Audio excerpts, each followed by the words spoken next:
नमस्कार, जय हिंद, जय भारत।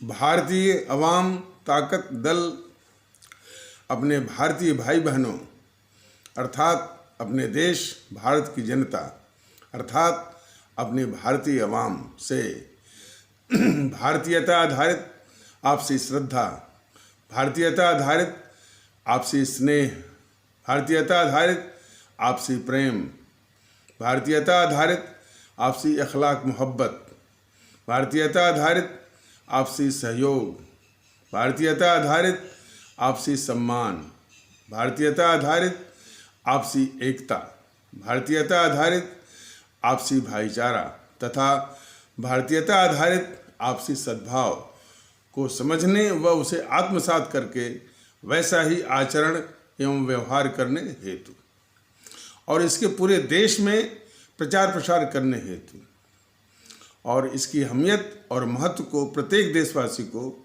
समझाकर उसे अपनाते हुए वैसा ही आचरण एवं व्यवहार करने हेतु और प्रत्येक देशवासी को अपना ही भारतीय भाई बहन मानकर, समझकर, अपनाकर उनके साथ वैसा ही और उस अनुसार आचरण एवं व्यवहार करने हेतु सतत, सदैव और हमेशा अदब के साथ, आदर के साथ अर्ज करता है, विनती करता है।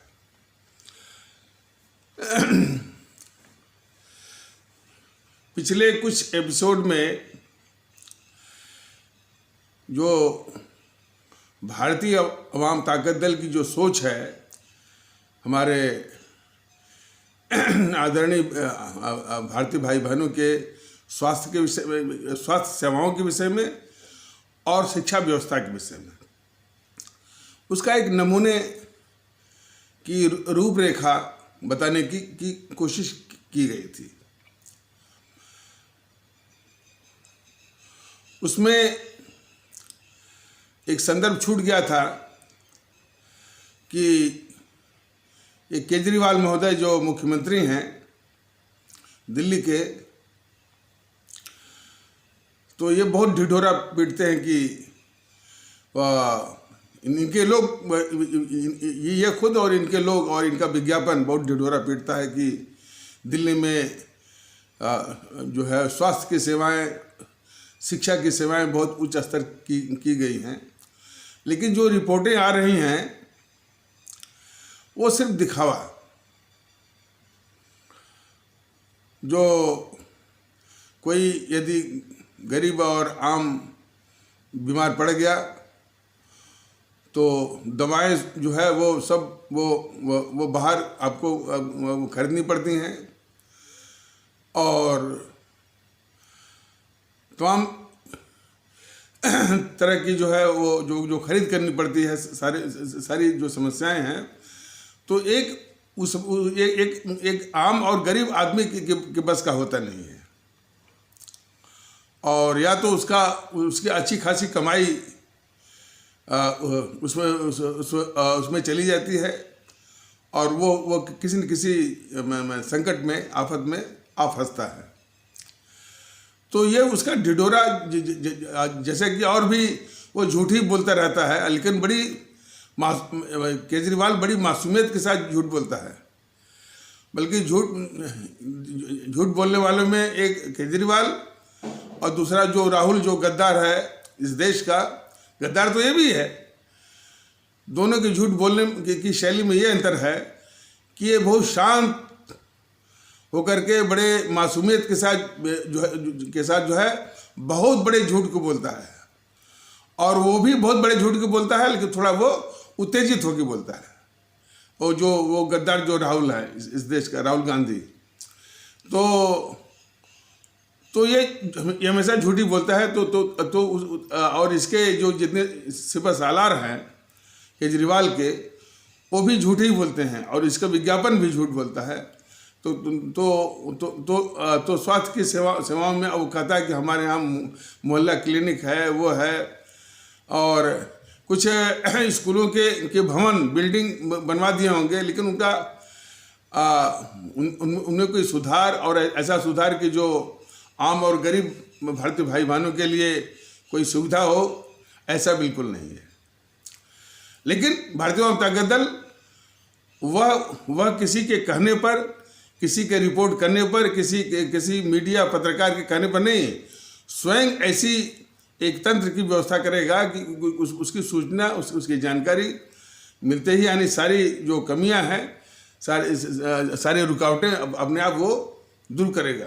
और इसमें किसी मीडिया पत्रकार की भूमिका को तरजीह देगा ही नहीं, स्वयं उसको दुरुस्त करेगा। इस तरह की व्यवस्था उसकी रहेगी। और जैसा कि बताया गया कि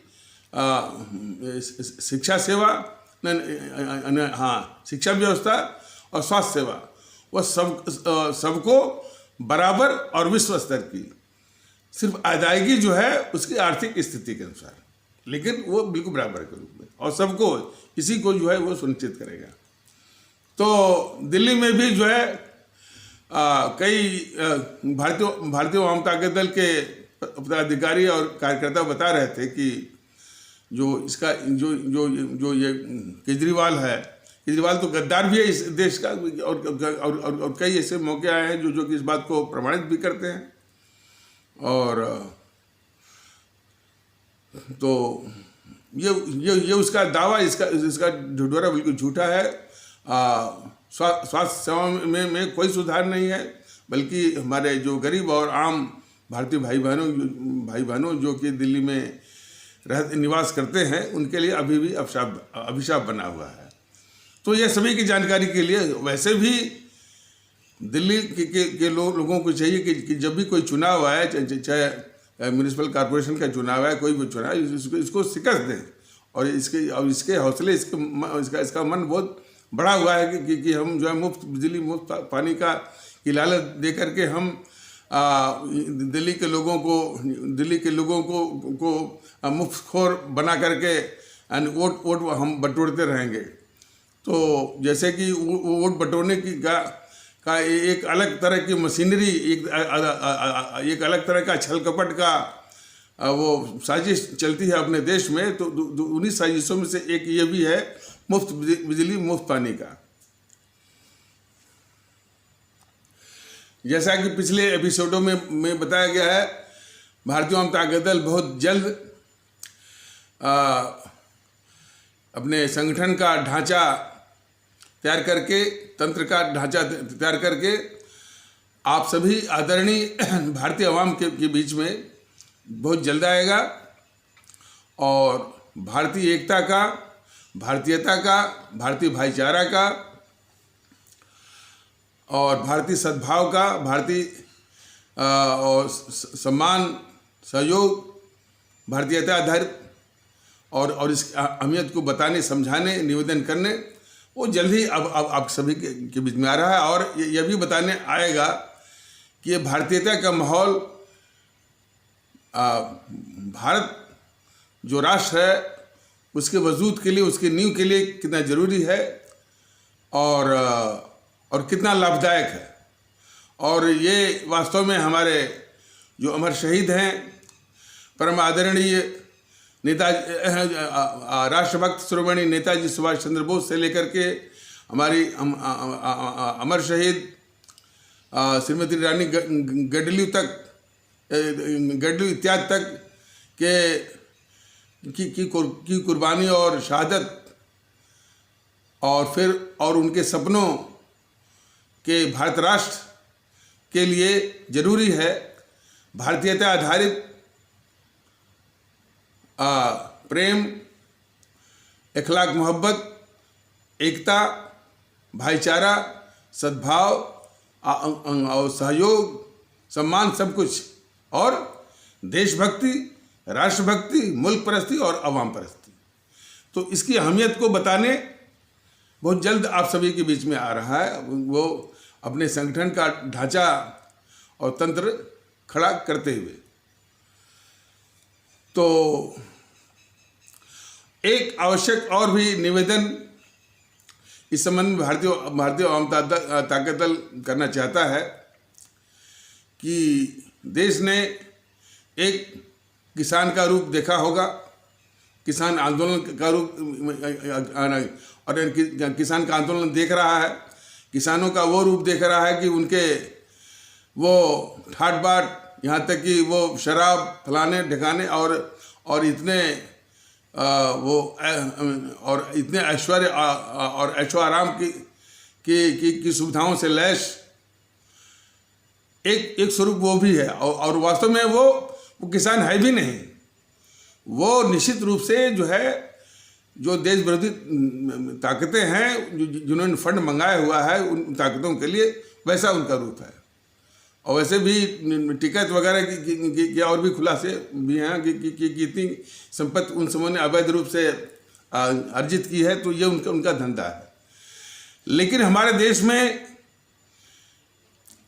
ये हमारे आदरणीय भारतीय भाई बहनों को जानना बहुत ज़रूरी है कि हमारे देश में जो वास्तविक जो किसान हैं, जो सीमांत किसान हैं,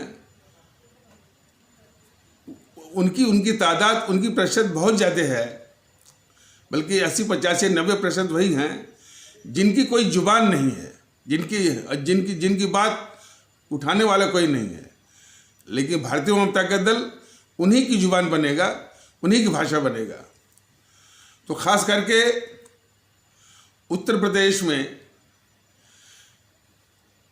जो हमारे किसान भाई हैं, जो कि एक बात से बहुत त्रस्त, बाकी तो वो और भी चीज़ें हैं, लेकिन एक बात से बहुत त्रस्त हैं कि जो आवारा पशु हैं, जिनमें की गायों की संख्या काफ़ी रहती है, वो हमारे एक तरह घूमती रहती हैं।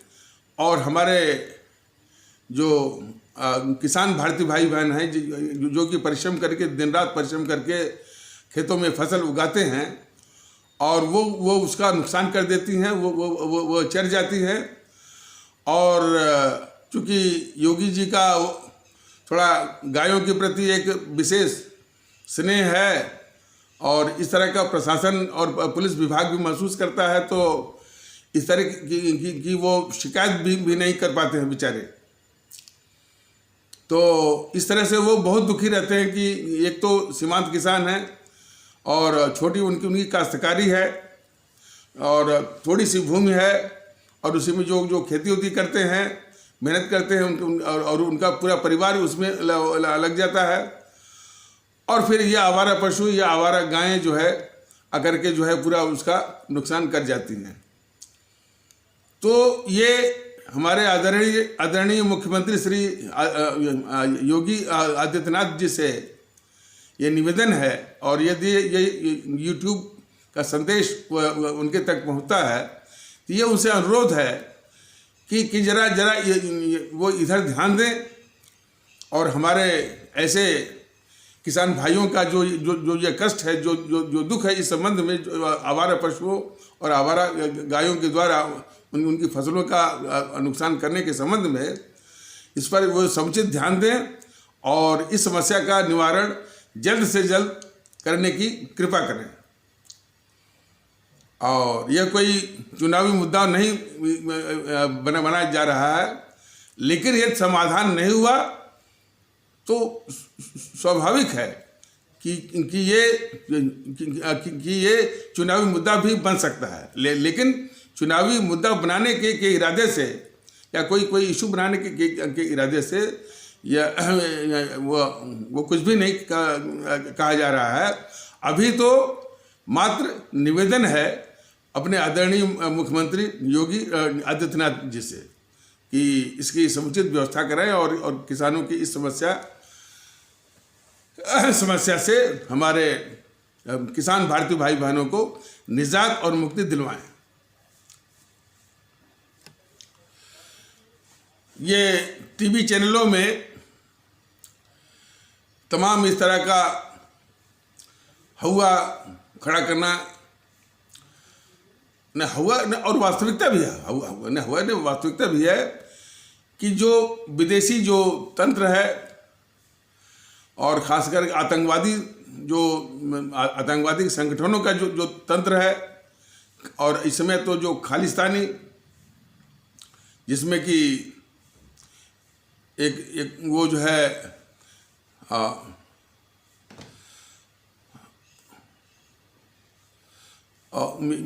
SJF, सिख फॉर जस्टिस और PFJ पोएटिक जस्टिस फाउंडेशन इत्यादि, और जिसके माध्यम से ये टूल किट एक प्रोग्राम या पावर पॉइंट प्रेजेंटेशन था, यानी एक जो है वो कार्यक्रम था कि कैसे इस देश में आग लगानी है, विध्वंस करना है और हिंसा फैलानी है। तो उसी का नाम था टूल किट। तो इसके विषय में ये जी न्यूज़ वाला जो है, जो सुधीर चौधरी है, जो कि daily news and analysis DNA रात के 9 बजे चलाता है, तो वो कह रहा था कि वो ग्रेटा थनबर्ग को उसने एक्सपोज किया, यह वो किया और काफ़ी अभियान चलाया। तो ये विदेशी ताकतों के विषय में परिचय कराना और उनके विषय में बताना वो ठीक है, लेकिन उससे ज़्यादा जरूरी ये इस बात का है कि यदि हमारे देश में एकता हो, एका हो और हमारे सभी भारतीय भाई बहनों में सद्भाव हो, भाईचारा हो और हम लोग बिल्कुल एक रहें, तो एक नहीं लाखों ग्रेटा थनबर्ग और जो है वो मो धालीवाल और कोई भी आतंकवादी कुछ कर नहीं सकता। जरूरत इस बात की है कि हमारे देश के अंदर की एकता वो कैसे भंग हो रही है और कैसे वो तबाह हो रही है। तो उस एकता को भंग करने वाले ये प्रमुखता यानी ये दोनों ताकतें हैं, GNPC, गांधी नेहरू परिवार चांडाल चौकड़ी काकस, जिसको कि हमारे आदरणीय भारतीय अवाम अभी भी और काफ़ी संख्या में कांग्रेस का कहती चली आ रही है, जबकि कांग्रेस वो है ही नहीं। वो एक ऐसा पारिवारिक कुनबा है या फैमिली कोटेरी है जो कि उस संगठन पर गेंडुली मारकर बैठी हुई है, जकड़ी हुई है और उसको अपने निहित स्वार्थ के हिसाब से अनुसार उसको चलाती है, घुमाती है और इस्तेमाल करती है। और उसी के अंडे बच्चे ही जो है इस संगठन के मुखिया बनते हैं और सत्ता यदि मिलती है उसी के अंडे बच्चे ही जो है वो प्रधानमंत्री बनते हैं। तो वो कांग्रेस नहीं है और कुछ मायने में कुछ हद तक कांग्रेस तो तब थी जबकि उसमें पंजाब केसरी लाला लाजपत राय और आदरणीय राष्ट्रभक्त शिरोमणि नेताजी सुभाष चंद्र बोस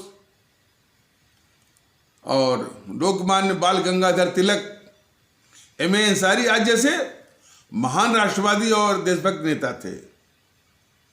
तो वो कुछ मायनों में कांग्रेस थी, ये कांग्रेस नहीं है।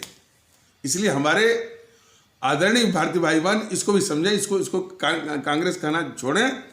अब बाद में भारतीय जनता दल चुनाव आयोग से या भारत निर्वाचन आयोग से निवेदन करके उसकी इस मान्यता को भी, मैंने इस नाम पर कि भारतीय राष्ट्रीय कांग्रेस के नाम पर जो उसने पंजीकरण प्राप्त किया हुआ है उसको भी रद्द करवाएगा, बल्कि वो GNPC के नाम से, गांधी नेहरू परिवार चांडाल चौकड़ी के नाम से ही वो पंजीकृत होना चाहिए। तो इसको भी देखेगा। तो ये जो दो ताकतें हैं, गांधी नेहरू परिवार चांडाल चौकड़ी काकस बने होता है चांडाल चौकड़ी, काकस शब्द जो है ये अंग्रेजी का है। तो और ये वामतक, तो ये प्रमुख हैं। इनकी वजह से हमारे देश की जो एकता है वो विखंडित हो गई और हर वक्त ये एकता को तोड़ने के लिए हमेशा ये सक्रिय रहते हैं विदेशी फंडिंग, खास करके चीन के द्वारा तो लगातार फंडिंग जो है वो वामदलों को मिलती रहती है। ये GNPC भी और जैसा कि खुलासा हुआ है करीब 8-9 महीने पहले कि ये जेएनपीसी का राहुल गांधी जो गद्दार है वो वुहान में कम्युनिस्ट पार्टी ऑफ चाइना से समझौता करके करके कम्युनिस्ट पार्टी ऑफ चाइना से रिश्वत लिया। किसके थ्रू? राजीव गांधी फाउंडेशन के जरिए। तो वो भी लेकर के जो है इस देश की एकता और भावनात्मक एकता को हमेशा जो है तबाह करते रहते हैं और कोई न कोई बहाना लेकर के अपने जो एजेंट हैं, और एजेंट खास करके इस जेएनपीसी के एजेंट जो है, जैसा कि पिछले एपिसोड में भी बताया गया है कि हमारे इस्लाम आस्था वाले भारतीय भाई बहनों के समाज का एक छोटा सा तबका है जो कि कट्टरवादियों का और हिंसक और उपद्रवियों का एक कुनबा है। वही जो है ये जेएनपीसी के एजेंट हैं। तो जब भी वो अफवाह फैलाएंगे, झूठ बोलेंगे, तो एक तो अफवाह का शिकार बनाते हैं, झूठ और अफवाह का। अब पिछले सीए में जो है वो अफवाह का शिकार किसको बनाए? हमारे इस्लाम आस्था वाले भारतीय भाई बहनों, जिसको कि आप लोग जो है बोलचाल या परंपरागत रूप से मुसलमान कहते हैं। भारतीय जनता दल उनको मुसलमान कहना जो है सम्मानजनक, यानी राष्ट्रीय रूप से, भारतीय रूप से सम्मानजनक नहीं मानता है। उनको सम्मानजनक जो है जो संबोधन यही मानता है कि उनको अपने इस्लाम आस्था वाले भारतीय भाई बहन की संज्ञा से के संबोधन से उनको संबोधित किया जाए, इसमें विश्वास रखता है। तो कभी भी वो मुसलमान नहीं करता है। मुसलमान सब जो है उसकी नज़रों में, उसके विचारों के अनुसार वो सम्मानजनक नहीं है और वो लगाव भी नहीं लाता है भारतीयता का। तो भारतीयता के लगाव के लिए और सम्मान के लिए जो है यही संबोधन उचित है इन भारतीय भाई बहनों को कि हमारे इस्लाम आस्था वाले भारतीय भाई बहन। तो ये जो जेएनपीसी है, हमारे इस्लाम आस्था वाले भारतीय भाई बहनों के समाज को अफवाह और झूठ के द्वारा जब भी मौका मिलता है इसको हमेशा जो है शिकार बनाते हैं। और सीए के अवसर पर इन सबों ने शिकार बनाया, झूठ और अफवाह, और काफ़ी देश में अशांति रही। और उन्हीं जब झूठ अफवाह के शिकार बनाते फिर उन्हीं के कंधों पर रख करके अपनी जो घिनौनी है अशांति फैलाना, हिंसा फैलाना और सत्ता वापसी की साजिश को अंजाम देते हैं। और इस जेएनपीसी के और भी इसके भुजाएं हैं, जैसे सिमी है, पीएफआई है, एसडीपीआई है, इस टाइप के। और जो इसके साथ ये लुटियन गिरोह, कन्हैया कुमार गिरोह, अर्बन नक्सल, बारूदी बौद्धिक वर्ग, इंटेलेक्चुअल टेररिस्ट, ये सब तो हैं ही। और फिर जो है भारत विरोधी पत्रकारों का गिरोह, भारत विरोधी मीडिया का गिरोह, और इतना ही नहीं, छोटे किस्म के कुछ हैं वो media, the wire, Karwaan, the print, the Quint, ये जो है भारत विरोधी अंतर्राष्ट्रीय साम्राज्यवादी ताकतों के मीडिया से मिल करके भारत विरोधी अभियान चलाते रहते हैं। तो यह हर वक्त जो है भारत को कमजोर करना, भारत की एकता को खंडित करना, उसको तबाह करने में दिन रात लगे रहते हैं ये जेएनपीसी, गांधी नेहरू परिवार, चंद्रलाल चौकड़ी, काकस वाले और वाम दल वाले। और इनके साथ और भी तंजीमें हैं जो इन्हीं के साथ चिपकती हैं। कौन? उत्तर प्रदेश की समाजवादी पार्टी और इसी उत्तर प्रदेश की उत्तर प्रदेश की बहुजन समाज पार्टी, पश्चिम बंगाल की जो है वो टीएमसी, महाराष्ट्र की जो एनसीपी और शिवसेना, दक्षिण की भी पार्टियां हैं, टीडीपी भी, डीएमके और एआईएडीएमके, अकाली, ये सब के सब जो है वही जातिवाद, भाषावाद, संप्रदायवाद, सांप्रदायिकता, इन्हीं पर जो है ये राजनीति भी करती है, जो है अपनी स्वार्थ नीति भी चलाते रहती है और वोट सत्ता की साजिश भी करती रहती है। तो वो भी इसी से वो सड़ती रहती हैं। तो ये हर वक्त तो हर वक्त जो है हमारे देश की एकता को विखंडित करने की हमेशा साजिश करती रहती हैं। और सबसे बड़ा जो अपराधी है वो भारतीय जनता पार्टी कि इन ताकतों को पालते रहते हैं। नाम लिया था कांग्रेस मुक्त भारत, लेकिन ये जो है ये खास करके जीएनपीसी को हमेशा बचाना, उसके पापों को धुलना, उसके आगे घुटने टेकना और उसको हर सुविधा मुहैया कराना। जैसे इसे गद्दार राहुल को विदेश जाना था, जो है गुलछर्रे उड़ाने के लिए, तो यही प्रधानमंत्री श्री मोदी जी के प्रधानमंत्री कार्यालय पीएमओ ने उसको वो एयर इंडिया की स्पेशल फ्लाइट की व्यवस्था करवाया इसी गद्दार राहुल गांधी के लिए। कौन? प्रधानमंत्री मोदी जी का प्रधानमंत्री कार्यालय। देखिए कब कोरोना के पीरियड में, जबकि साधारण आम भारतीय भाई बहनों को विदेश जाना बड़ा दुभर हो गया था, ये हालत।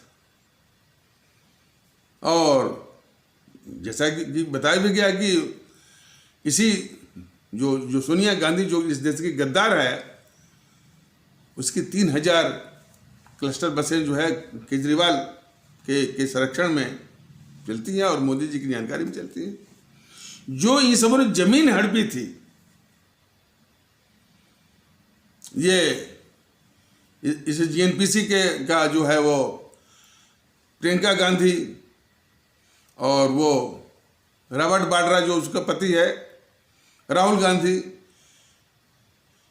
किसानों की जो हरियाणा के किसानों की और राजस्थान के किसानों की जो जमीन हड़पी थी, अभी वो जमीन यानी उन्हीं सबों के कब्जों में। हालांकि अब देखिए ये इतनी निकम्मी किस्म की ये मोदी सरकार है, बस नाम क्या है कि ईडी ने नोटिस दिया फलाने, अरे ये सब चलता रहता है।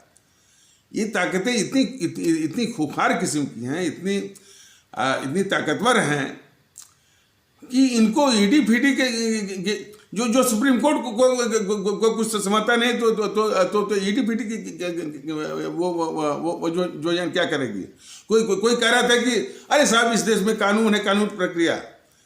ऐसी ताकतों के लिए कानून जो है कुछ नहीं करता जी। यदि देश हित में सोचना है, इनको एक मुश्त जो है पंग करने की आवश्यकता है। यदि आम जो भारतीय भाई बहन हैं, गरीब भारतीय भाई बहनों हैं, उनकी आंखों में आंख डालकर देखिए कि कितनी वो निराशा से जी रहे हैं। यदि उनके चेहरे को देखिए तो जरूर आपको लगेगा कि जब तक इन ताकतों को नष्ट में नाबूद नहीं किया जाएगा, इनको पंग नहीं किया जाएगा, उनकी आंखों में आशा की किरण आ नहीं सकती। इसलिए भारतीय जनता पार्टी बराबर कर रहा है कि इनको पंग करने की आवश्यकता है। अब पंग कैसे किया जाएगा? यदि इनको अकल नहीं है तो जब भी अपने आदरणीय भारतीय भाई बहनों का आशीर्वाद होगा, सत्ता का उपकरण आएगा, दिखा देगा। तो ये ईडी फीडी की नोटिस, जो ईडी के नोटिस और कोर्ट प्रोसीजर बिल्कुल नहीं। ऐसी ताकतों को ये तो हमारे आपके लिए है। हम ईडी के नोटिस पाएंगे डर जाएंगे, साधारण आदमी पाएगा डर जाएगा, वो पुलिस से भी डरता है। लेकिन इनके लिए ईडी कोर्ट फोर्ट का कोई मतलब नहीं है। वो कोर्ट के नोटिस आती रहेगी, इनके धंधे चलते रहेंगे। अब जैसे बड़ा अपराधी है क्या होता है? कुछ नहीं होता उसका। उसको बेल मिल जाएगी, अपना अपना अपना वही अपराध जो है उसका वो चलता रहेगा। ये और किसी इलाके का गुंडा है तो उसकी गुंडे वो चलती रहेगी, बेल मिल जाएगी, तमाम उसको जो है वकीलों की फौज रहती है, उसके पास पैसा रहता है। तो इसका कोई मतलब नहीं है। अब वो क्या करते हैं, ये जो योगी जी जो उन्होंने अपनाया सही है कि जो खुखार किस्म के अपराधी हैं, तो क्या कानूनी प्रक्रिया बिल्कुल, जो कानूनी प्रक्रिया बिल्कुल वो चरमराई हुई है, उससे वो डील होंगे। ये खुखार किस्म के वो माफिया, उनको पंग करने की बात है। उसका एक नमूना है, उसका एक नमूना उन्होंने जो आदित्यनाथ जो हमारे आदरणीय मुख्यमंत्री आदित्यनाथ ने दिए। तो उसी प्रकार जो है ये राहुल हुए, राहुल गांधी, मेनका गांधी, राहुल गांधी, प्रियंका गांधी, सोनिया गांधी, इनको पंग करने की जरूरत है। और भी चिदम्बरम, वो दिग्विजय सिंह, मनीष तिवारी, कपिल सिब्बल, वो अभिषेक मनु सिंघवी, और जो वो सलमान खुर्शीद, तमाम है। ये कोर्ट फोर्स से नहीं होता है, पंग नहीं अकल है तो कोई बात नहीं है। जनता जब आशीर्वाद देगी और सत्ता का उपकरण हाथ में आएगा, भारतीय जनता दल इसको कर भी देगा और जो अपने आदरणीय भारतीय आवाम देख भी लेगी, देश भी इसको देख लेगा। तो कहने का मतलब यह है कि ये उनकी जो जमीनें सब हड़पे थे हमारे किसान भारतीय भाई बहनों की, हरियाणा के, राजस्थान के, वो जमीनें अभी भी उन सब कब्जों में है और उसमें निवेश हो रहा है हजारों करोड़। अभी खबर आई थी करीब 4-5 महीने पहले कि 25,000 करोड़ का उसमें निवेश हो रहा है सोलर प्लांट के लिए। बताइए, तो मोदी जी के शासनकाल में इन जो देश विरोधी ताकतें हैं वो खूब फल फूल रही हैं, उनका बहुत विस्तार हो रहा है, उनके धंधों का, उनके जो है उनके माने कमर्शियल एक्टिविटीज़ का और उद्योग का वो बिल्कुल चल रहा है। मोदी जी के वो सबका साथ, सबके विश्वास और राष्ट्रवाद की छत्र छाया में, यही तो कष्ट है वो देश का। और एक तो वो है, दूसरे ये कोई भी ऐसा मौका नहीं छोड़ रही है देश में उपद्रव, हिंसा और अस्थिरता फैलाने का, चाहे वो सीए का मामला हो, चाहे यह कृषि कानून हो। दिन रात झूठ बोलना। तो उस बार सीए के वक्त में इन्होंने हमारे इस्लाम आस्था वाले भारतीय भाई बहनों को शिकार बनाया। इस बार हमारे किसान भारतीय भाई बहन, और उसमें विशेषकर हमारे सिख आस्था वाले भारतीय भाई बहनों को शिकार बनाया। तो हमेशा शिकार भी बनाते हैं बड़े साधारण ढंग से, ताकि भेद विभेद हो। देखिए भेद विभेद, देखिए जो पाकिस्तानी आतंकवादी होते हैं वो इस तरह से वो टारगेट करते हैं ताकि देश में नफरत फैले। जब भी ये आपका हिंदू सनातन का कोई त्यौहार आएगा या उसकी यात्रा होगी अमरनाथ की, वो जरूर वो जो है वो आतंकवादी उसको टारगेट करते हैं। क्यों? कि उसी से तो वो नफरत फैलती है। इसलिए कि जो कुछ तंजीमें हैं यहाँ पर भारत में कट्टरवादी किस्म के, तो पूरे के पूरे समाज को जो है वो लपेटने लगते हैं। और ये पता है उन आतंकवादियों को। तो वही चीज़ है कि ये सब जो है जो ताकतें हैं, खास करके गांधी नेहरू परिवार चांडाल चौकड़ी, काकस और वामदल की, भाई क्या करने से अधिक से अधिक जो है वो नफरत फैलेगी। तो इस जो किसान आंदोलन के नाम पर अब क्या होगा, सिख वर्सेस दूसरा, ये यानी भेद विभेद नफरत, यही तो है उनका। ये यदि इतना भी हो गया तो उनका मंसूबा पूरा। तो हर वक्त जो है माने भारतीय समाज का जो ताना बाना है उसको कमजोर करने के लिए, और ये देश से यानी कुछ बचा भी तो एक गिरोह जो है वो खड़ा हुआ है पुष्पेंद्र कुलश्रेष्ठ का, वो दिन रात जो है वो इस्लाम आस्था के खिलाफ वो जहर और आग वो उगलता ही रहता है। यानी इस समाज, यानी भारतीय समाज को कमजोर करने का, और उसके इस जहर को जो यूट्यूब आगे बढ़ाता है उसका नाम है अखंड हिंद। अब जरा आप सब समझिए। तो हालांकि ऐसे लोगों को भारतीय वामता का दल मुंह लगाना नहीं चाहता है, लेकिन अपने आदरणीय भारतीय भाई बहनों को बताना चाहता है कि ऐसे तत्वों को पहचानिए। तो जिस यूट्यूब का इस्तेमाल जिस यूट्यूब का इस्तेमाल करता है वो पुष्पवंत कुलश्रेष्ठ गिरोह जो है, उसका नाम रखा गया अखंड हिंद। माने वो अखंड भारत को भी भूल गया वो। और इस देश को अखंड भारत की ही जरूरत है, न तो अखंड हिंद की जरूरत है, न तो अखंड इस्लाम की जरूरत है, न तो अखंड ईसाई की जरूरत है, न तो अखंड जो है वो सिखिज्म की जरूरत है। सिर्फ जरूरत है सिर्फ अखंड भारत। तो ये सारी ताकतें जो है ये जीएनपीसी गांधी नेहरू परिवार और उसी प्रकार जो है वो असदुद्दीन गिरोह वो भी इसे करता रहता है। और उसके साथ जो है जो कन्हैया कुमार गिरोह, लुटेन गिरोह तमाम है। तो हमारे भारतीय समाज और उसकी एकता के बड़े खतरे हैं। तो और ये शातिर भी बहुत हैं, झूठ भी बहुत बोलते हैं। अब जैसे वो जो दिशा रवि पकड़ी गई टूल किट के केस में, बताइए टूल किट कितना खतरनाक एक वो जो है प्रोग्राम था। इस टूल किट को इसने डिजाइन किया, बनाया दिशा रवि ने, फिर दिया उसको जो यानी स्वीडन की, और वो अपने को पोज करती है, वो जो ग्रेटा थनबर्ग अपने को दिखाती है कि वो इन्वायरमेंटलिस्ट है, यानी जो है पर्यावरणवादी है। पर्यावरण का चोंगा पहन करके भारत जैसे देशों के आंतरिक मामलों में दखल देना और देश को अस्थिर करना, बदनाम करना, इस तरह के साजिशें चल रही है वो भारत के खिलाफ। और इन साजिशों में ये ताकतें, माने ये आपके गांधी नेहरू परिवार चंदा चौकड़ी काकस, जिसको आप लोग गलती से कांग्रेस कहते हैं, और भारतीय जनता दल तो कांग्रेस का नहीं छोड़ दिया, बस समझाने के लिए कभी कभी वो कांग्रेस, ताकि वो संदर्भ आप लोगों की समझ में आ जाए, इसलिए वो कहता है। लेकिन ये जीएनपीसी ही सभी देश के लोग इसको जाने समझे और संबोधित करें, जीएनपीसी गांधी नेहरू परिवार चंडाल चौकड़ी काकस। तो ये जीएनपीसी और वाम दल वाले इन्हीं ताकतों से मिलकर के भारत को अस्थिर करना, भारत की एकता को तबाह करना, ये करते रहते हैं।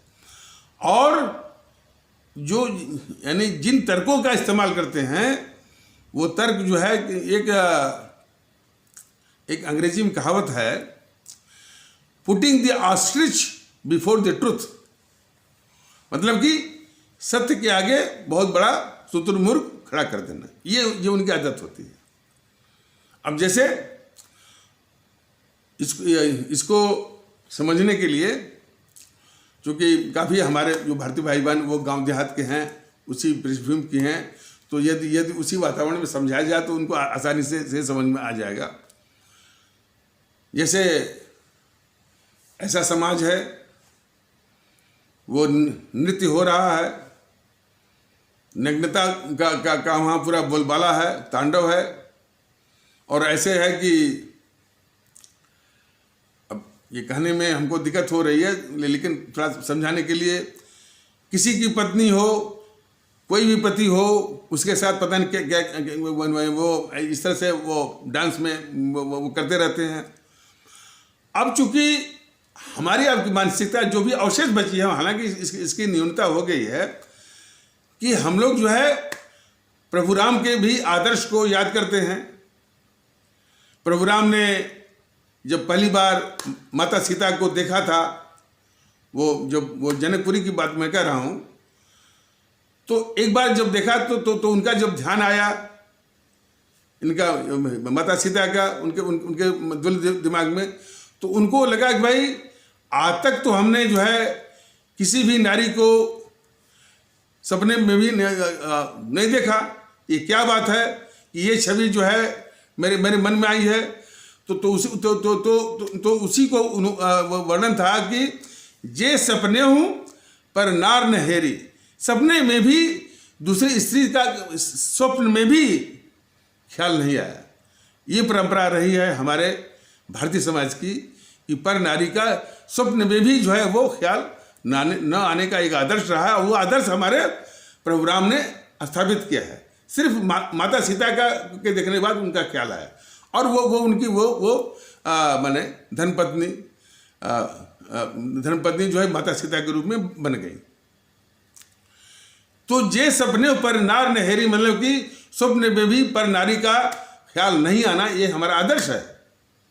अब ये देख लीजिए, जो डांस होता है या कैबरे डांस होता है, जो भी है इस टाइप से, और मदिरा चलती रहती है, शराब चलती रहती है, इसको देख करके जो इस पृष्ठभूमि का होगा, जो भारतीय माने संस्कृति का, भारतीय संस्कृति की मानसिकता का होगा, तो उसको जरूर कहेगा कि ये बहुत बदतमीज किस्म का ये मजमा है और ये कुनबा है, उनकी गतिविधि को देख करके। लेकिन वो क्या कहते हैं, हम एडवांस हैं। क्या बोलेंगे, हम एडवांस हैं और हम प्रोग्रेसिव हैं, हम जो है मॉडर्न हैं, तुम जो है वो कंजर्वेटिव हो, रूढ़िवादी हो, तुमको दिखता उगता नहीं है।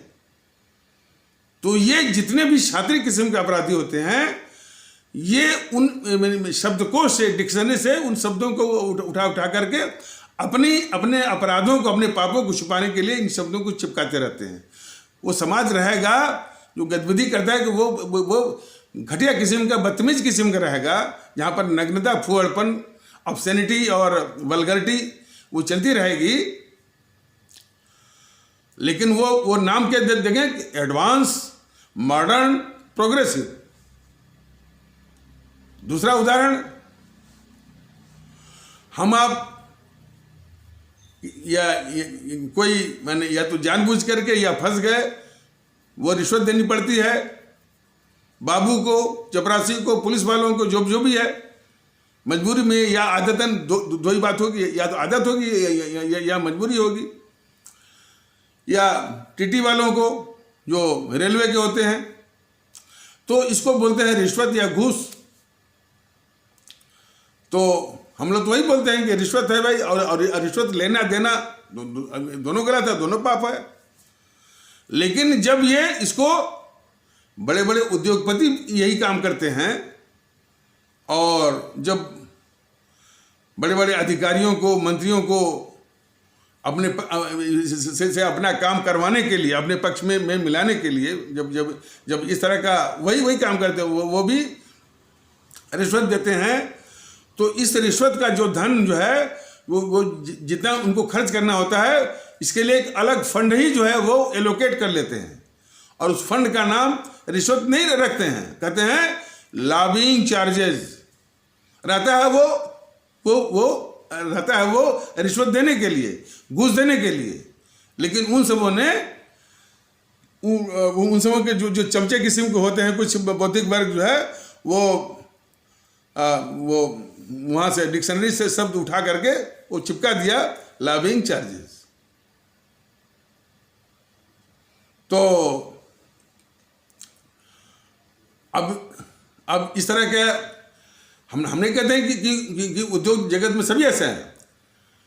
जो जमशेद जी टाटा इतने महान उद्योगपति, उनके लड़के जो है वो रतन टाटा, जिन्होंने शादी तक नहीं की और बहुत आदर्श किस्म के जो है वह उद्योगपति हैं, और भारत के प्रगति में उनका बहुत बड़ा हाथ है, और बड़ी ईमानदारी से उन्होंने वो उद्योग को बढ़ाया है। हालांकि उनकी अपेक्षा में वो अंबानी वगैरह तो कैसे इनका साम्राज्य बढ़ा है वो देश वाले जानते हैं।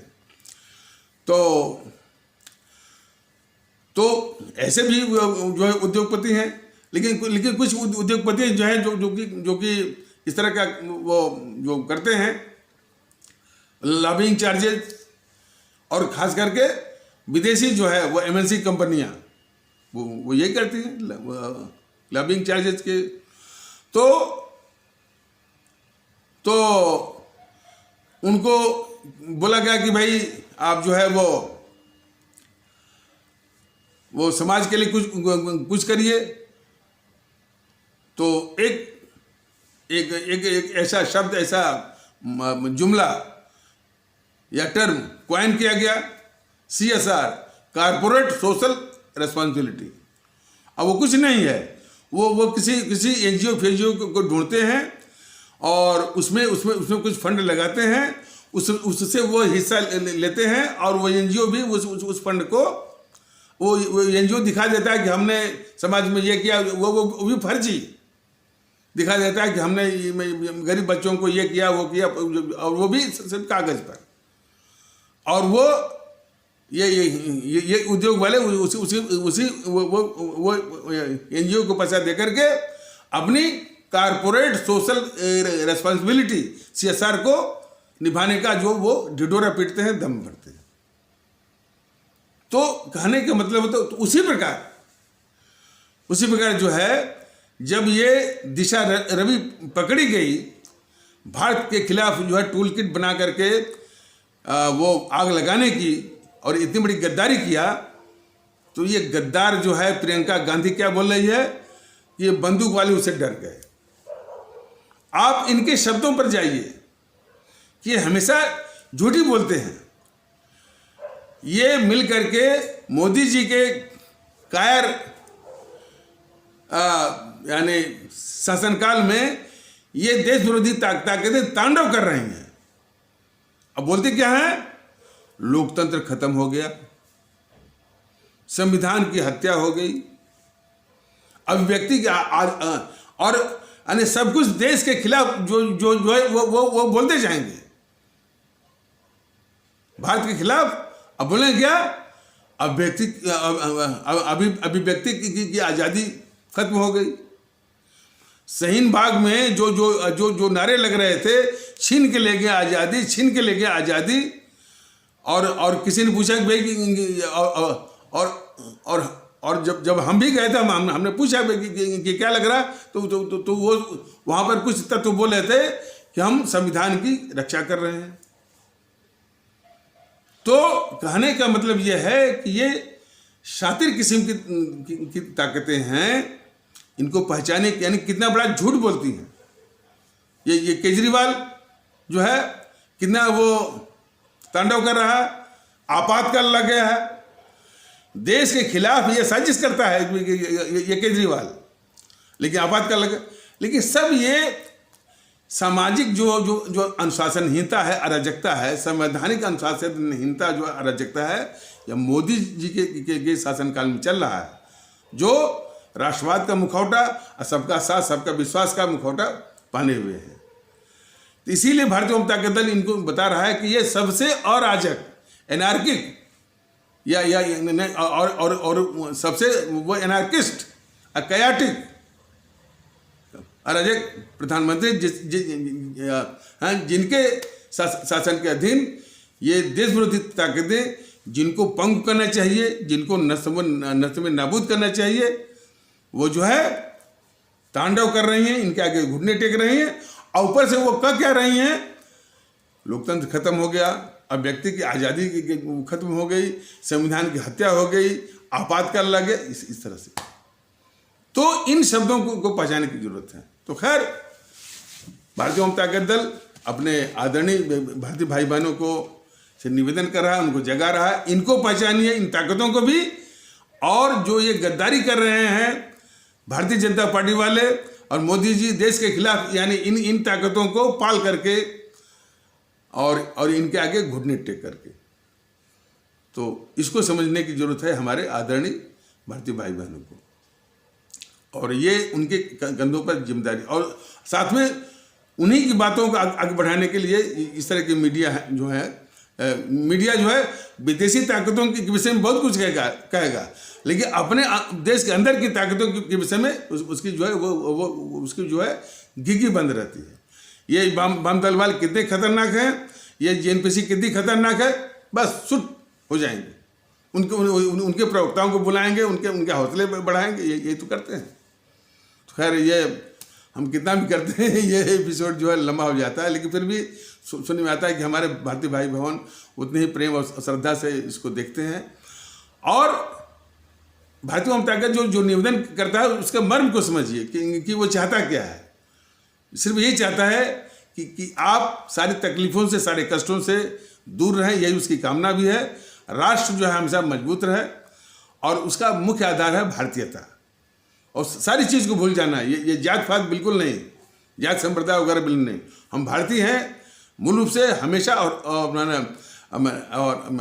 यानी हर वक्त और हमेशा, और इसके अलावा हम कुछ नहीं हैं इस देश में, सिर्फ भारतीय। तो ये भावना होनी चाहिए। तो इन्हीं आवश्यक शब्दों के साथ इस आवश्यक परिचर्चा को यहीं पर विराम दिया जाता है। तब तक के लिए नमस्कार, जय हिंद, जय भारत।